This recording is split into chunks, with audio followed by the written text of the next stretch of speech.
입추가 지나고 어제는 말복이었습니다. 무더위와 폭염도 조금만 참고 견디면 지나갈 것입니다. 이 시간 평강의 하나님께서 마음과 생각을 지켜주시고 또 소망의 하나님이 저와 여러분에게 위로와 새 힘을 허락해 주시기를 바랍니다. 주변에 계신 분들과 이렇게 한번 인사하겠습니다. 우리는 하늘을 향한 경주자입니다. 한 번 더 이렇게 인사하겠습니다. 주님 바라보며 달립시다. 우리 그리스도인들은 영원한 본향을 찾아가는 나그네입니다. 이 땅에 발을 딛고 있지만 이 세상에 속한 존재가 아닙니다. 우리의 눈은 언제나 하늘을 향합니다. 그래서 우리의 가슴은 하늘의 꿈으로 가득 차 있습니다. 이 꿈은 단순히 하늘을 바라보는 데 그치지 않습니다. 하늘을 이 땅 위에 펼치는 것이 우리의 소망입니다. 이 일을 그리스도께서 이미 시작하셨고 마침내 그리스도께서 완성하실 것입니다. 믿음의 근원이시며 완성자이신 주님을 끝까지 바라보며 이 땅에서의 나그네 길을 걸어갈 수 있기를 바랍니다. 아프리카 케냐에는 마사이족이라는 부족이 있다고 합니다. 그들 사이에 오래전부터 전해 내려오는 전설이 하나 있습니다. 선녀와 나무꾼 이야기와 약간 유사한 점이 있습니다. 이 마사이족은 소를 키우며 살아갔는데 어느 날부터 소들이 예전처럼 젖을 내지 않아 부족 전체가 큰 근심에 빠졌습니다. 그때 한 청년이 원인을 알아내기 위해 밤새 소들을 지키기로 했습니다. 그런데 그는 믿기 힘든 광경을 목격합니다. 매일 밤 하늘에서 한 처녀가 내려와 소의 젖을 짜고 날이 밝기 전에 다시 하늘로 올라가는 것이었습니다. 청년은 몰래 숨어 있다가 그녀를 붙잡았고 그 아름다움에 반해 청혼을 했습니다. 그러자 하늘에서 내려온 처녀는 잠시 생각하더니 큰 상자 하나를 내밀며 조건을 걸었습니다. 이 상자를 절대로 열어보지 않겠다고 약속하면 당신의 청혼을 받아들이겠습니다. 어떻게 했겠습니까? 청년은 망설임 없이 약속했고 둘은 결혼했습니다. 그러나 시간이 지날수록 상자 속이 점점 궁금해졌습니다. 결국 그는 약속을 깨고 상자를 열어보고 맙니다. 그런데 놀랍게도 그 안에는 무엇이 있었겠습니까? 아무것도 없었습니다. 실망한 그는 아내에게 이렇게 말합니다. 겨우 빈 상자 하나를 이렇게 소중히 여겼단 말이오. 그러자 아내는 깊은 한숨을 쉬며 이렇게 말합니다. 그건 빈 상자가 아니랍니다. 그 안에는 하늘나라가 가득 들어 있어요. 내가 하늘에서 가져온 가장 소중한 것들을 담아두었죠. 하지만 그 가치를 알아보지 못하고 아무것도 없다고 말하는 당신과는 이제 더 이상 함께 할 수 없어요. 하늘에서 온 처녀는 발로는 땅을 딛고 있었지만 눈은 늘 하늘을 바라보았습니다. 그녀는 나그네로 살았습니다. 우리 그리스도인들도 마찬가지입니다. 우리는 하나님께로부터 와서 다시 하나님께로 돌아가는 존재입니다. 나그네임을 아는 사람은 언제나 돌아갈 고향을 가슴에 품고 살아갑니다. 신앙의 길은 나그네의 길입니다. 신앙생활이란 땅에서 하늘을 품고 살아가는 것입니다. 오늘 본문 히브리서 11장 29절에서 12장 2절은 이렇게 하늘을 품은 나그네들의 이야기를 우리에게 들려줍니다. 그리고 우리도 그 나그네의 길을 끝까지 달려가도록 초대하고 있습니다. 오늘 읽은 말씀은 믿음장이라고 불리우는 히브리서 11장 끝부분과 12장 앞부분입니다. 이 땅에서 우리 그리스도인들이 걸어가야 할 믿음의 길에 대하여 말하고 있습니다. 히브리서 기자는 11장에서 이 믿음의 길을 온전히 달려간 신앙의 선조들을 열거합니다. 그리고 12장에서는 신앙생활을 달리기에 비유합니다. 우리 그리스도인들은 믿음의 경주를 하는 사람들입니다. 특별히 12장 1절, 2절 말씀은 이 믿음의 경주를 어떻게 완주할 것인가에 대해 깨우침과 가르침을 주고 있습니다. 먼저 히브리서 11장 29절 이하에서 우리는 믿음의 경주를 앞서 달렸던 사람들을 만나게 됩니다. 믿음으로 홍해를 건넜던 이스라엘 백성들, 믿음으로 여리고 성을 무너뜨린 사람들, 믿음으로 정탐꾼을 숨겨주었던 기생 라합이 그들입니다. 이어 기드온, 바락, 삼손, 입다, 다윗, 사무엘과 예언자들의 이름이 이어지고 있습니다. 이들은 모두 믿음으로 이 땅을 나그네처럼 살아간 사람들입니다. 33절, 35절은 그들이 믿음으로 승리를 거두고 결국 하나님의 영광을 나타냈다라고 증언합니다. 그러나 36절에서 38절을 보시면은 믿음 때문에 그들이 고난과 환난을 당했던 이야기도 들려주고 있습니다. 하늘의 꿈을 품은 사람은 땅 위에서 조롱과 박해를 받습니다. 왜 그렇습니까? 세상의 가치와 흐름을 거슬러 살기 때문입니다. 37절, 38절을 보면 이러한 그들의 삶을 유리했다라고 표현합니다.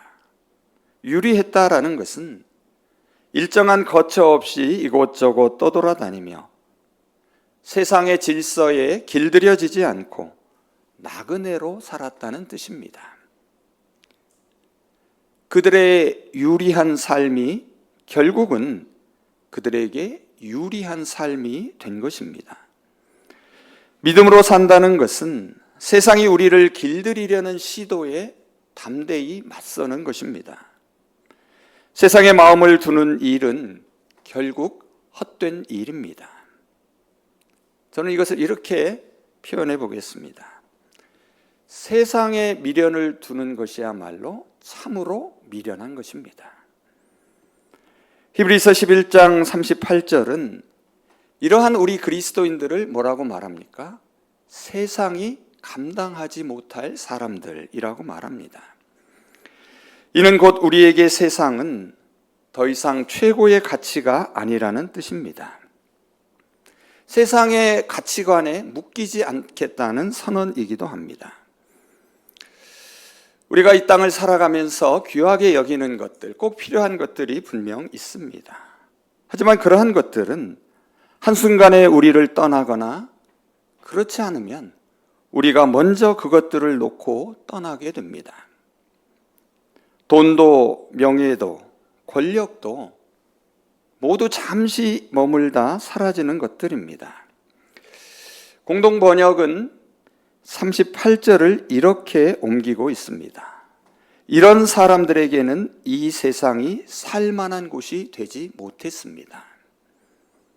물론 우리는 여전히 세상 속에서 살아가고 앞으로도 살아갑니다. 하지만 분명한 것은 우리는 세상에 속한 사람이 아니다는 사실입니다. 두 발은 땅을 딛고 있지만 두 눈은 언제나 하늘을 바라봅니다. 믿음의 사람은 세상이 보지 못하는 것을 바라보고 궁극적인 소망을 이 땅이 아니라 하늘에 둡니다. 39절은 이 사람들이 모두 믿음으로 하나님의 인정을 받았지만 약속된 것을 받지는 못했다고 말합니다. 그 약속이 과연 무엇인지는 이어지는 40절이 밝히고 있습니다. 하나님이 우리를 위해 예비하신 더 좋은 것, 곧 예수 그리스도를 믿는 믿음 안에서 완성되는 구원입니다. 구약시대의 믿음의 선조들은 이 구원의 온전함을 누리지는 못했습니다. 하지만 저와 여러분은 그리스도 안에서 그 구원의 약속이 이루어진 시대를 살아가고 있습니다. 이어지는 12장에서 히브리서 기자는 하나님이 예비하신 더 좋은 길을 우리에게 소개합니다. 그 길은 믿음의 주시오 온전하게 하시는 예수 그리스도를 통하여 하나님 앞에 담대히 나아가는 길입니다. 이것이 바로 우리가 걸어가야 할 길이며 반드시 완주해야 할 믿음의 경주입니다. 여러분, 믿음의 경주는 단거리 달리기가 아닙니다. 100m 전력 질주가 아니라 평생을 달려야 할 영적 마라톤입니다. 그래서 우리 그리스도인들의 삶은 매일매일이 달리기입니다. 그렇다면 우리는 이 장거리 경주를 어떤 태도로 달려야 할까요? 오늘 히브리서 기자는 먼저 두 가지 방해물을 벗어버리라고 말합니다. 첫 번째, 우리가 벗어버려야 할 장애물은 모든 무거운 것입니다. 여기서 말하는 무거운 것이란 달리는데 방해되는 불필요한 짐들을 뜻합니다. 그런데 이 무거운 것은 본래 헬라어의 원어적 의미는 체중을 가리킵니다. 여러분, 100m 단거리 선수들은 근육질의 선수들이 대부분입니다. 하지만 마라톤 선수들을 한번 떠올려 보십시오. 다들 마른 체구를 가지고 있습니다. 마라톤 선수가 몸을 가볍게 유지하듯 믿음의 경주자는 영적 체중을 줄여야 합니다. 신앙을 방해하는 짐을 과감히 내려놓아야 합니다. 부에 대한 집착, 세속적 관심사, 자만과 교만 등은 신앙의 발걸음을 무겁게 하고 결국 신앙의 집중력을 무너뜨립니다. 두 번째로 벗어버려야 하는 것은 얽매이기 쉬운 죄입니다. 얽매인다라는 것은 자유를 빼앗아 행동하지 못하게 구속하는 것을 말합니다. 이는 경주 중에 우리를 무너뜨리려는 혹은 우리를 넘어뜨리려는 연약함과 유혹을 가리킵니다. 믿음의 경주를 새롭게 출발했지만 옛 습관과 죄의 중력에 이끌려 주저앉게 만드는 것들입니다. 결국 이러한 것들은 믿음의 지구력을 잃게 만듭니다. 자, 이렇게 두 가지를 벗어버린 다음에 인내로 믿음의 경주를 달리라고 말합니다. 히브리서 기자는 이미 11장에서 앞서 말씀드린 대로 인내로 믿음의 경주를 완주한 증인들을 보여주었습니다. 여러분, 인내가 무엇입니까? 인내는 단순히 참고 견디는 소극적 태도가 아닙니다. 인내로 번역된 본래 헬라어 말은 그 자리에서 떠나지 않고 끝까지 서 있는 것을 말합니다. 도망치지 않고 포기하지 않고 현실을 직시하며 끝까지 버텨내는 것입니다. 이는 고통 너머의 영광을 바라보기에 가능한 일입니다. 구약성경, 특별히 이사야를 읽어보면 남은 자 사상이 등장합니다. 남은 자는 어떤 사람입니까? 끝까지 인내한 사람입니다. 끝까지 인내하며 남은 자가 구원을 받습니다. 인내는 시련을 영광으로 바꾸며 고난 속에서도 희망을 잃지 않게 합니다. 바울도 로마서 5장 3절에서 5절에 이렇게 말합니다. 환난은 인내를, 인내는 연단을, 연단은 소망을 이루는 줄 알미로다. 소망이 우리를 부끄럽게 하지 아니함은 우리에게 주신 성령으로 말미암아 하나님의 사랑이 우리 마음에 부은 바 되었기 때문이다. 결국 인내의 힘은 어디서 나옵니까? 희망에서 나옵니다. 희망을 바라보는 사람만이 인내할 수 있습니다. 그렇다면 신앙의 경주자가 바라보아야 할 희망은 과연 무엇이겠습니까? 신앙의 경주자가 바라보아야 할 최고의 희망은 바로 예수 그리스도이십니다. 히브리서 12장 2절 상반절은 이렇게 말합니다. 믿음의 주요 온전하게 하시는 이인 예수를 바라보자. 바라본다라는 것은 오직 한 분께 시선을 고정하는 것입니다. 멀찍이 흘끗 보는 것이 아니라 가까이에서 집중하여 보는 것입니다. 또한 바라본다라는 것은 신뢰하고 기대하며 기다리는 것입니다. 예수를 바라본다라는 것은 예수님께 소망을 두고 그분이 바라보셨던 것을 우리도 함께 바라보는 것입니다. 그렇다면 여러분, 예수님은 무엇을 바라보셨을까요? 2절 하반절 세번역은 이렇게 말하고 있습니다. 그는 자기 앞에 놓여 있는 기쁨을 내다보셨다. 공동번역은 그분은 장차 누릴 기쁨을 생각하셨다라고 말합니다.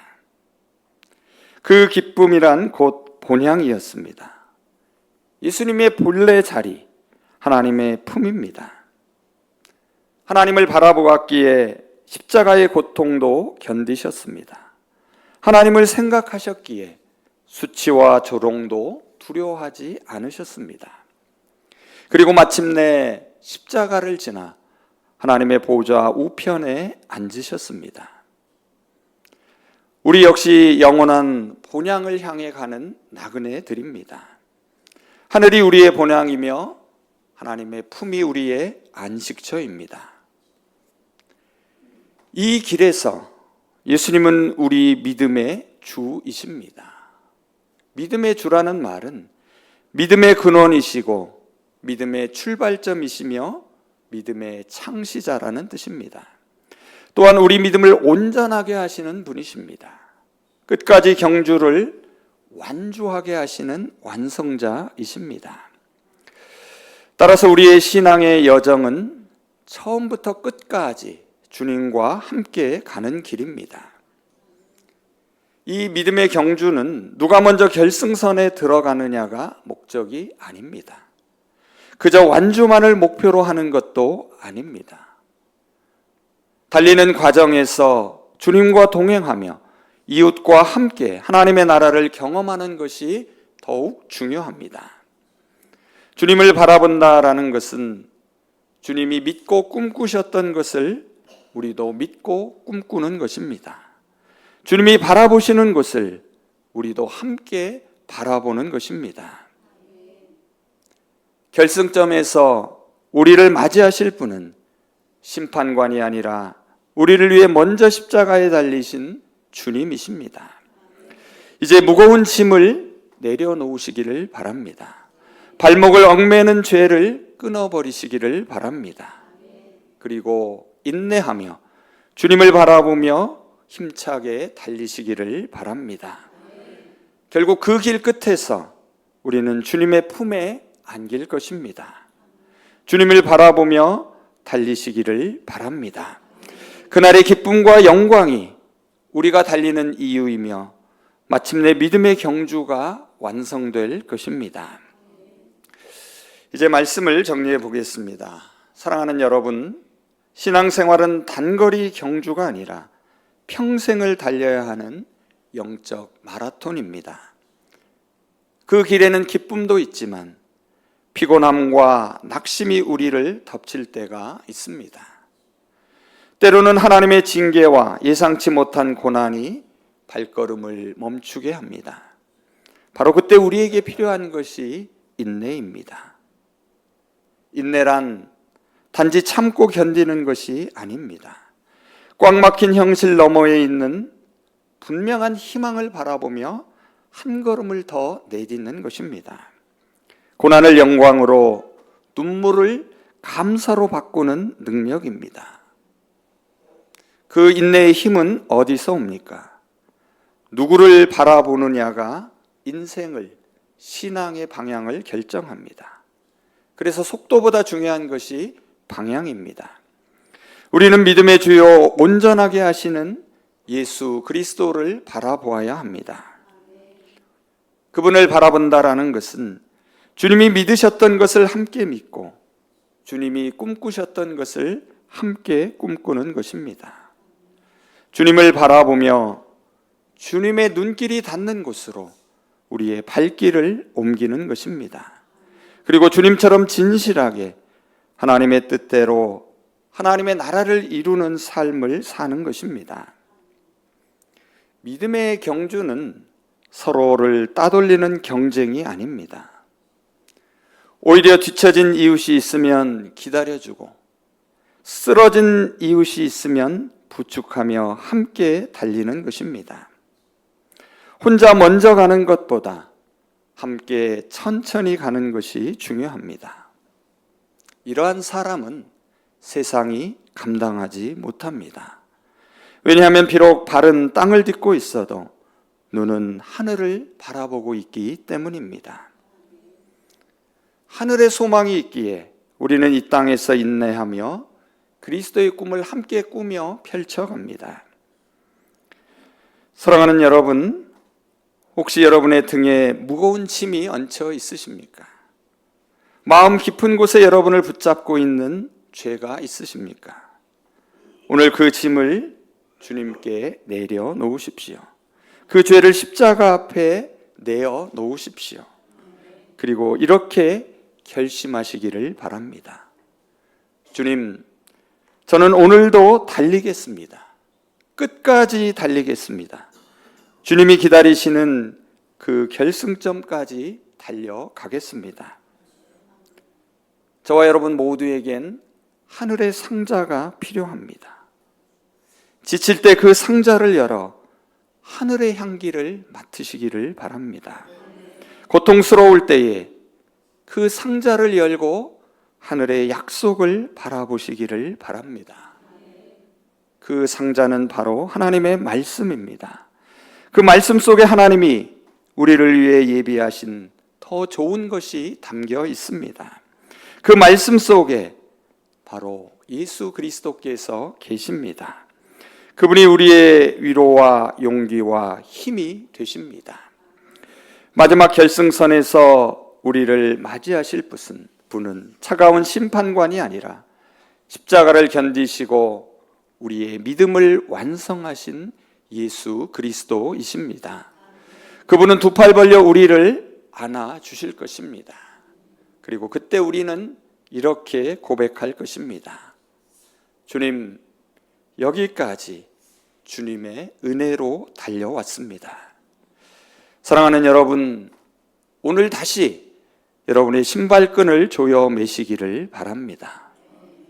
무거운 짐을 벗고 죄를 끊고 인내로 그리고 주님을 바라보며 우리 모두 끝까지 주님의 품까지 함께 달려가시기를 소망합니다.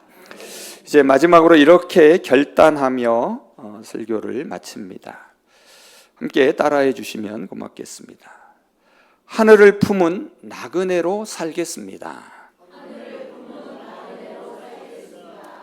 주님만 바라보며 끝까지 달리겠습니다. 기도하겠습니다. 하늘의 꿈을 품고 땅에서 살아가게 하시는 하나님, 오늘도 저희를 말씀 앞에 세워주시고 믿음의 길을 다시 걸을 힘을 허락하심에 감사드립니다. 주님, 저희는 이 땅에 살지만 이 땅에 속하지 않는 나그네임을 고백합니다. 발은 굳게 땅을 딛고 있지만 저희의 눈과 마음은 늘 하늘을 향해 있습니다. 하지만 때로는 세상의 무거운 짐과 마음을 얽매는 죄로 인하여 발걸음이 무거워집니다. 이 시간 그 모든 짐을 주님의 발 앞에 내려놓습니다. 저희의 연약함과 허물을 십자가 앞에 겸손히 맡깁니다. 주님, 오늘 다시 결단합니다. 무거운 짐과 죄를 벗고 인내하며 주님만을 바라보며 다시 달리겠습니다. 길이 험하고 숨이 차도 끝까지 달려 주님이 예비하신 그 결승점까지 나아가게 하여 주시옵소서. 먼저 가지 않고 서로를 위로하고 격려하며 넘어진 자를 일으켜 세우는 사랑으로 함께 믿음의 경주를 완주하게 하여 주시옵소서. 영원한 본향 주님의 품에 안겨 주님의 은혜로 여기까지 달려왔습니다. 담대히 고백하는 그날까지 저희의 걸음걸음을 인도하여 주시옵소서. 예수 그리스도의 이름으로 기도합니다. 아멘.